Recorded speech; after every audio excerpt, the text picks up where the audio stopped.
Sambit Patra ji please, no please please please please. माननीय सभापति महोदय, आपका बहुत बहुत धन्यवाद। आज एक ऐसा दिन है जो मैं कहूंगा कि अजीब दास्तां है। प्लीज। मुझे एक तरफ बहुत खुशी की अनुभूति हो रही है कि एक ऐतिहासिक बिल के पारित होने के समय में आज लोकसभा में मौजूद हूं, और वहीं मुझे दुख की भी अनुभूति हो रही।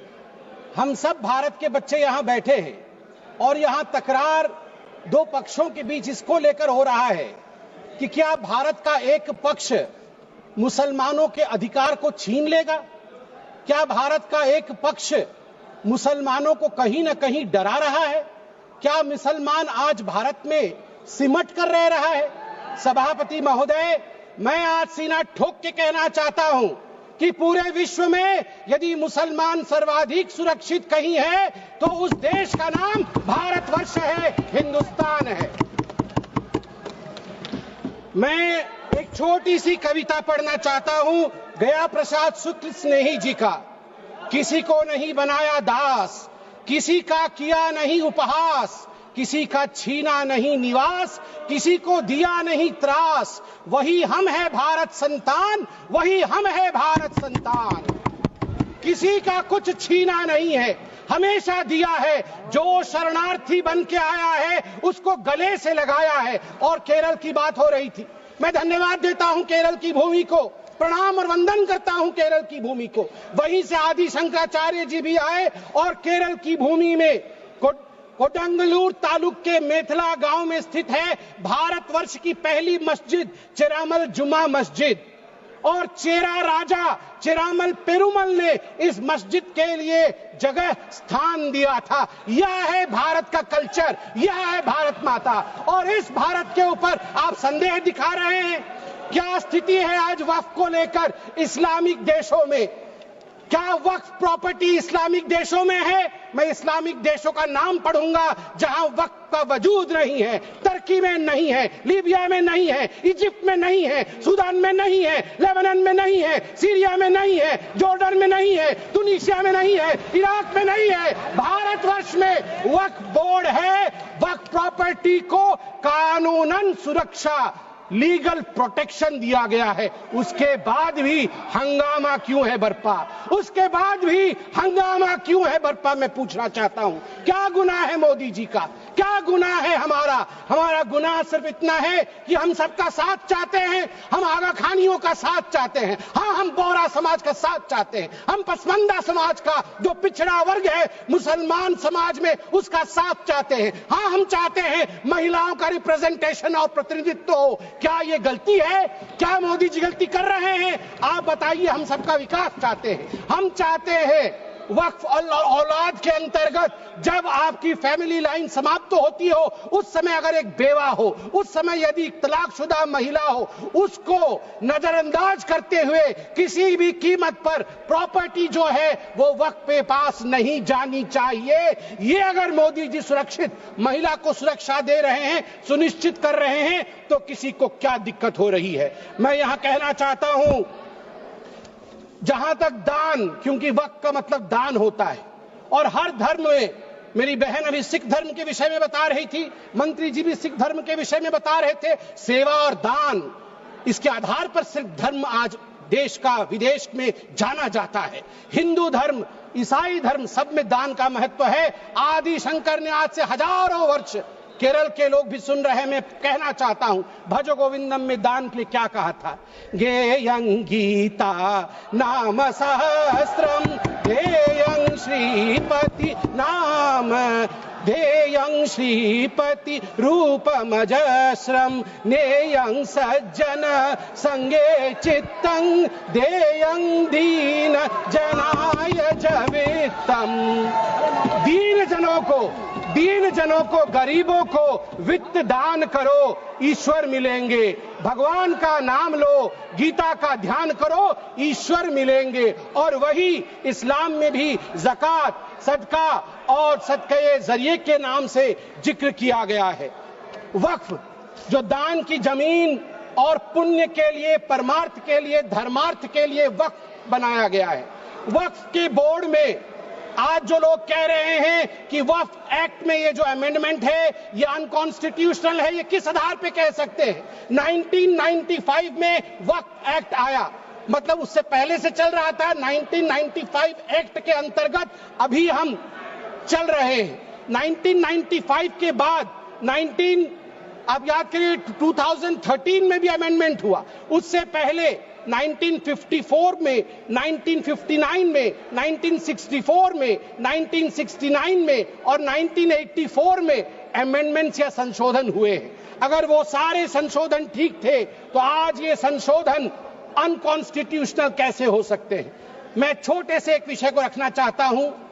आज आप देखिए, सच्चर कमेटी ने 2006 के अपने रिपोर्ट में कहा था, सच्चर कमेटी ने कहा था कि उस समय 2006 में वक्फ के पास 4.9 लाख रजिस्टर्ड प्रॉपर्टी थी।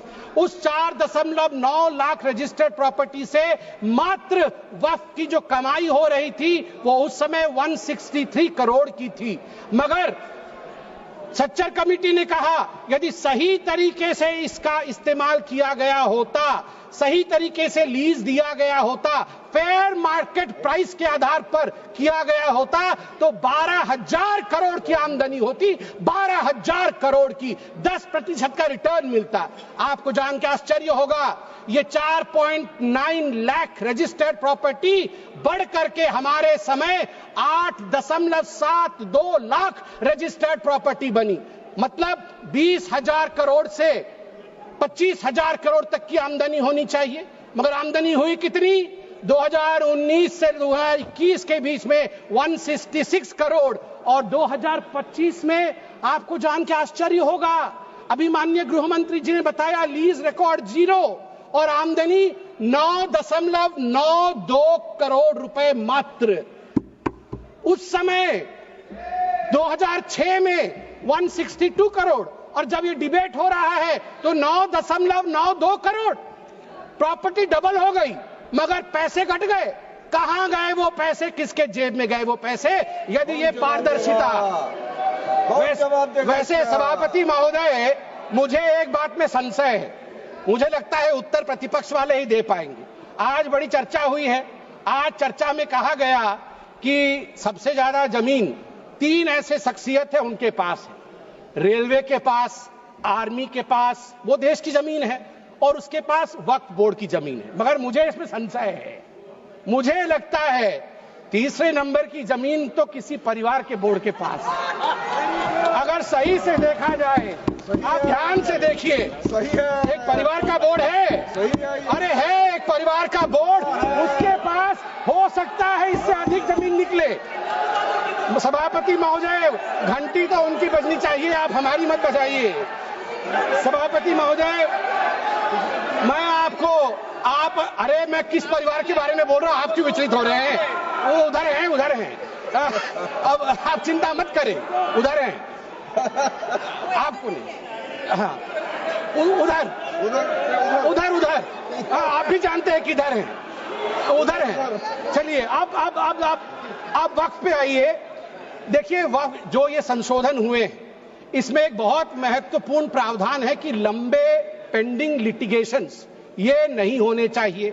मैं आपको एक आंकड़ा देता हूं, लंबे समय तक चल रहे कानूनी मुकदमे जो पेंडिंग लिटिगेशंस 2013 में 10,380 केसेस थे, जो 2025 में बढ़ करके 21,618 केसेस हो गए। अनाधिकृत घुसपैठ, एनक्रोचमेंट, ये सुनिएगा सभापति महोदय और सभी सदस्यों को कहूंगा, वंशी पोर्टल में टोटल एनक्रोचमेंट के केस 58,890 है। इसमें से लगभग 31,999 पेंडिंग एनक्रोचमेंट है, जिसमें 9,000 मुस्लिम पार्टीज है, अर्थात मुसलमानों के जमीन पर भी अधिग्रहण का काम वक्फ बोर्ड ने किया है। इसलिए जो ये बिल के बारे में आज हम चर्चा कर रहे हैं, मुसलमान भी पीड़ित है, इसलिए बिल से संरक्षण मुसलमान को भी मिलेगा और पूरे हिंदुस्तान के सभी कौम को मिलेगा। मैं अंत में इतना ही कहना चाहता हूं कि सेक्शन 40 को लेकर आज जो कहा गया, मैं बस 30 सेकंड में समाप्त करूंगा। सेक्शन 40 को लेकर आज यहां बहुत चर्चा हुई।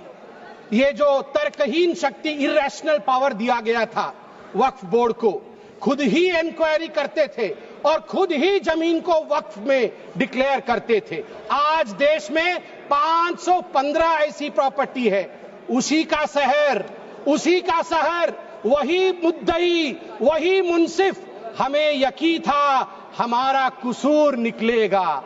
उसी का शहर, मतलब एरिया खुद ढूंढ लेंगे, वही मुद्दई, वही जाके इंक्वायरी कर लेंगे, वही मुंसिफ, वही जजमेंट भी दे देंगे। हमें यकीन था, जिसकी जमीन थी, हमें यकीन था हमारा कसूर जरूर निकलेगा। मगर सभापति महोदय